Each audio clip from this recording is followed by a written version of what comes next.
A satisfying thing it is when that acting moniker is removed from your title.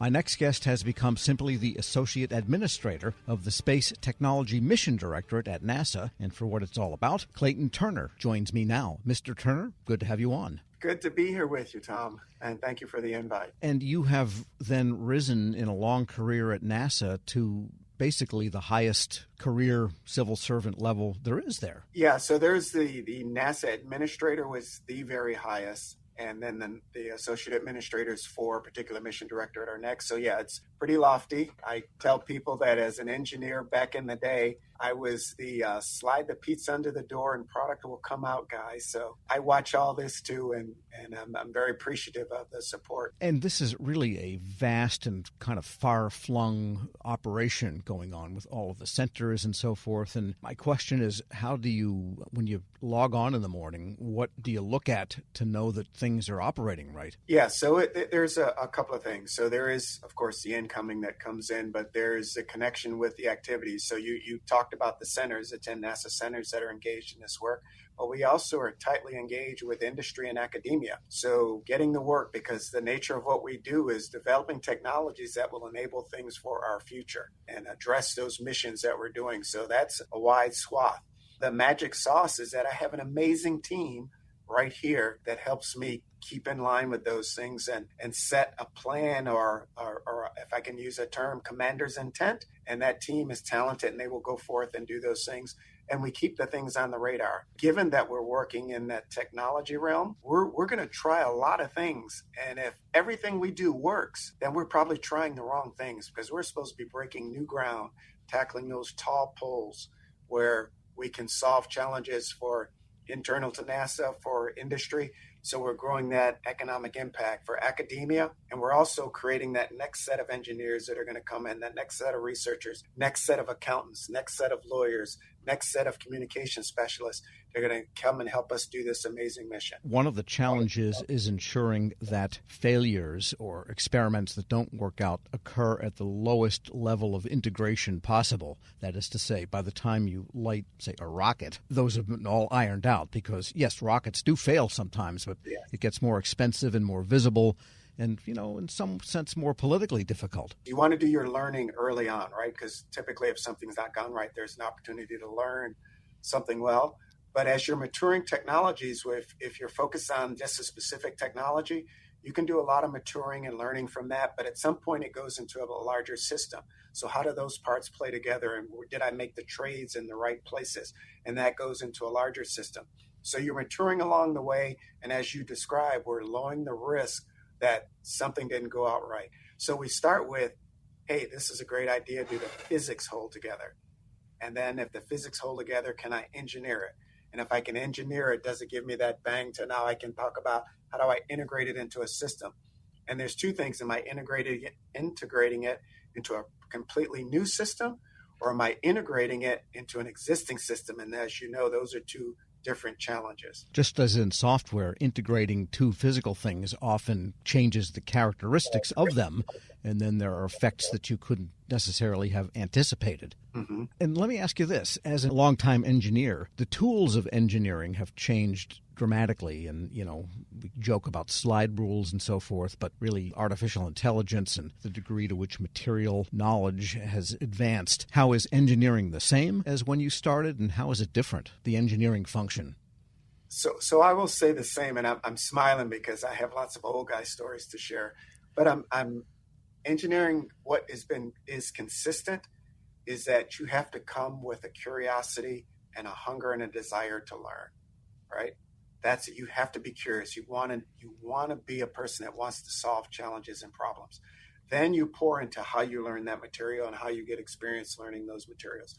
That's the part that's changing. You commented on the slide rule.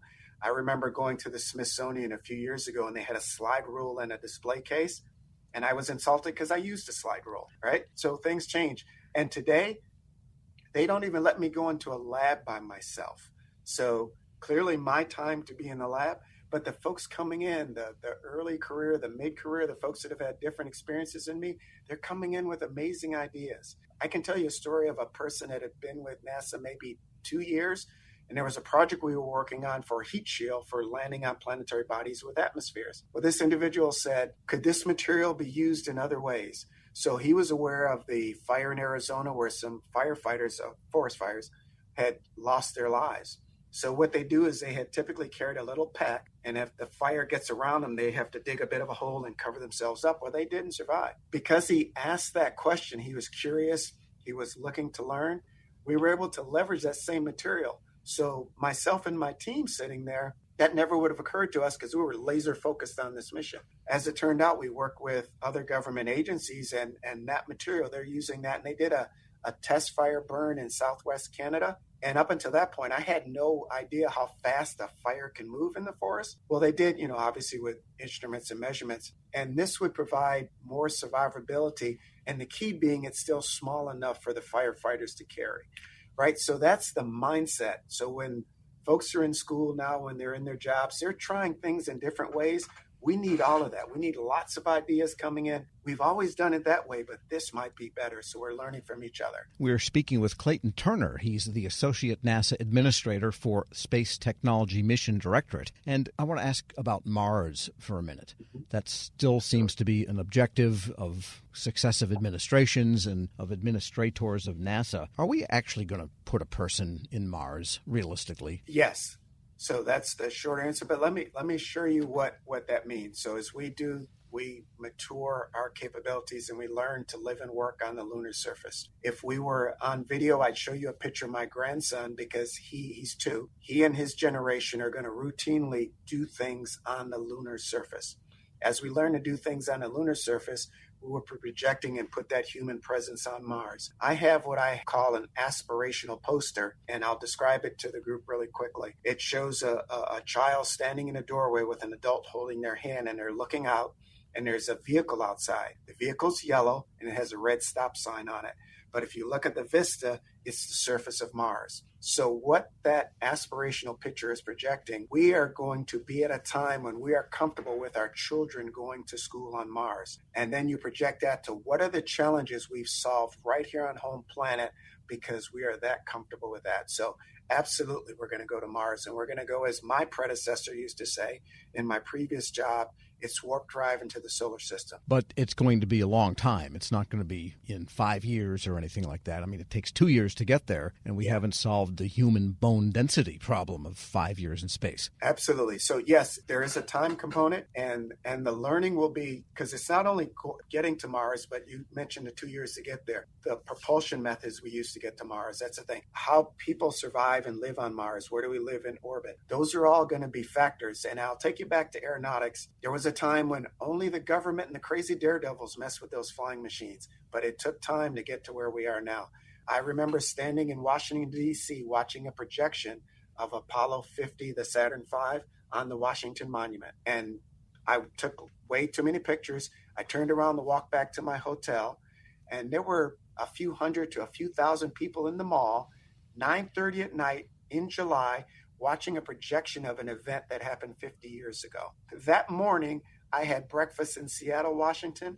That evening, I was eating dinner in Washington, D.C. So yes, things take time, but we do progress, and we do things that appeared to be almost magic just some number of years ago. And from the inside, I guess my last question, the rise of commercial space has been an enormous influence on NASA, which NASA readily acknowledges. But what is it inside NASA that you think has fundamentally changed as a result of the emergence of